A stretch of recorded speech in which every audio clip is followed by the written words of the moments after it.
Sanibonani wengane zakwethu, ake nginibelele phinde futhi nginamukele kule channel ehamba phambili nkezo. Mina ngimfeza ngithuthu ngakhuma lo bathi ilaspo namagumede. Wengane kwethu emawuthi usemushe kule khasi lophinde ngicela usenze sure subscribe.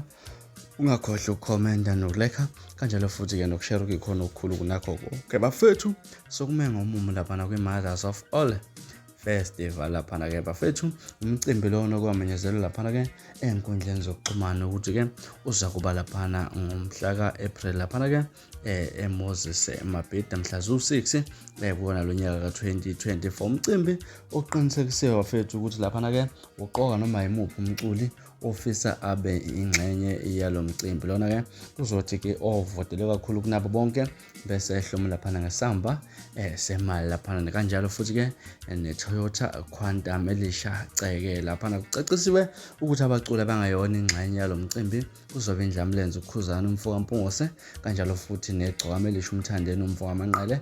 Kwase kuchaza ke nesizathu kabanzi ukuthi indlela okanye imbangelo ukuthi ke labaculi bangabi ingxenye yalo mcimbi ingoba sebazuze elikhulu emculeni, ngakho ke kufiswa ukuthi kudede labanye abaculi nabo bazihlomulele lapha bazithuthukise bona ke. Kodwa ke ngohlelo umcimbi bazoqasha bonandisa kuwona lo mcimbi, kodwa ke abayona ingxenye yalo mncintiswano. Enkonza kwethu mhlawumbe lithini lwakho ngalolu daba? Ngibona lapha nama-poster atrend enkundleni zokuxhumana abaculi abasho ukuthi ke bafuna bavotela lapha kuvotela ke iqhawe lakho kule nombolo 844893 ufake igama lomculi wakho, ama-SMS abizwa R150 kuphela. Umcimbi ngomhla ka-6 April 2024. Ngaza kwethu sengiphuma kanjena, mhlawumbe lithini lwakho ngalolu daba?